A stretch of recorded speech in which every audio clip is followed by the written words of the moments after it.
Hi, welcome back. So today it's just a chatty, good morning, almost done with my coffee chat today. And I was finishing up my journaling. The kids are upstairs playing before we hop into our school day. So I'm sure they'll come down because I hit the record button right now. But I was thinking this morning about hormones and how big of a part that they play in our lives as women and as moms, but as women specifically, because I noticed recently, by recently I mean within the last year, this pattern I've always had of like every month I start to feel stuck in my life. And I was noticing that this morning, the same pattern. But what's funny is like I know this pattern exists for me and I know how it impacts me, but every month when it pops up, when my hormones are starting to do their thing and make me question everything about myself, I don't question the logic behind what's actually happening. I question myself, as in that common self-doubt thread that's always there, the common question of like, am I good enough? Pops up. Oh, I found my Eddie toy. Good. That's awesome.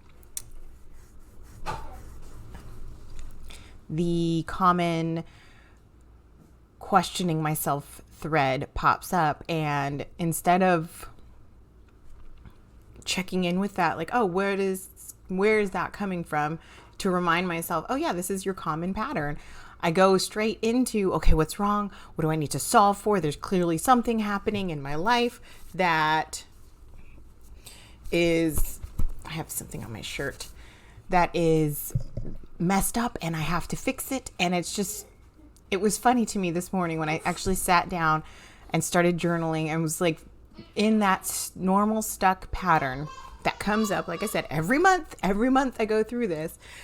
And when I was sitting down to journal and I was like, oh yeah, it's my hormones talking to me again.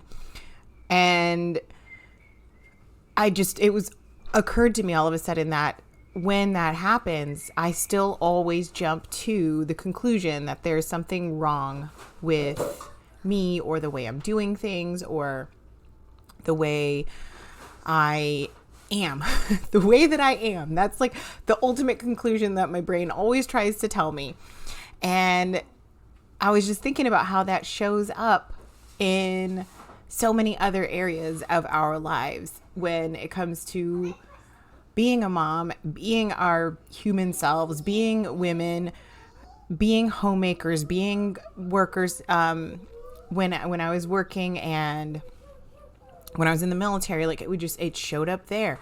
It showed up when I was single. It showed up when I was younger, older. Like it still shows up. But I will say that having come through the things that I've come through, having learned the things that I've learned, I know how to spot my pattern now. And like I said, even still this morning, it tries to trick me still. It still tries to convince me that I'm doing something wrong in my life or that I am just wrong in my life.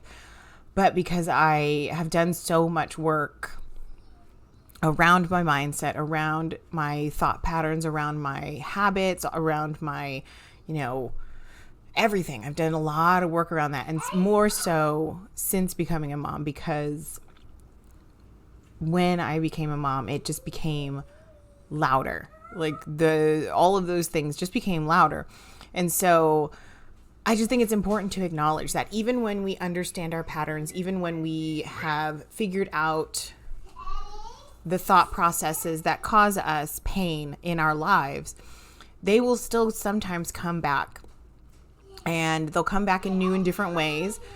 But having so many of the tools that I have in my life now for taking care of my mental health, for taking care of myself as a human, those are what's truly allowed me to move past a lot of it. And even still, like today, spotting that common pattern that happens when I get hormonal. And, it's not just hormonal patterns. Like, we all have different patterns in different areas of our lives. I'm sure, like, if I thought about it, which I'm not going to waste your time thinking on camera, but if I sat here and thought about it, I could spot several different patterns in my life that when I cleared it out of one area, it shows up in another area. So I think it's just important to understand that, it's all a journey, regardless of what chapter of your life you're in, regardless of what phase of life you're in. Like, we're in the homeschooling journey.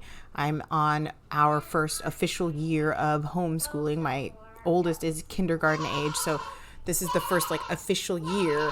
And, the pattern shows up there where I'm constantly questioning the things that I'm doing, the decisions that I'm making, the curriculums I'm choosing, whatever it is.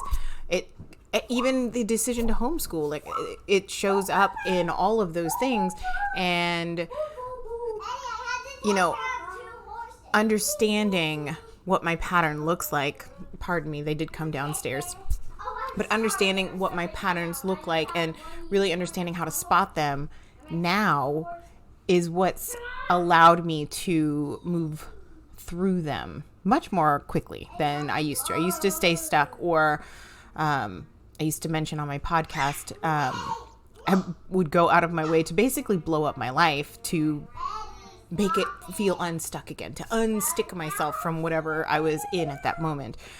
But when I became a mom, I stopped wanting that pattern in my life. I stopped wanting to blow my life up and start fresh, if you will, because there's I don't want to start fresh. I want this life, but I had to figure out what pattern kept happening in my brain, in my thinking, in my emotions that kept making me want to basically blow my life up. And by blow my life up, I don't mean I'm doing terrible things to the humans around me or anything like that. But I would intentionally look for ways to basically make the biggest changes possible in my life to wipe the slate clean. So while I was in the military, I cross-trained several times, and I could see now looking back, oh, that was a part of that pattern. I loved what it brought for me. And that's the other thing, is that regardless of what our patterns do, we also get to make the decisions that we make in our lives the right decisions by how we engage with them. So even though I didn't fully understand why I was making the decisions to implode my life a little bit to make myself feel unstuck, even though I didn't understand those decisions and fully understand why that I was making them and the thought patterns that was leading to it, I can look back and I can see how that pattern was there. But I also am able to make the decisions that I make the right decision for me and for my life. And with everything I do in my motherhood, while it is challenging and I don't necessarily always understand the decisions that I'm making or why I'm making them or why they feel important to me, I can always go back and look and see ways to make the decisions that I make correct for our family and for my life. So it was a little bit rambly, but it's important to acknowledge where we are on our journeys and where we're going, how we're getting there. And that was all this was just a little chatty, this is where I'm at in my life right now, and this is where I'm going. So I will talk to you soon. Bye.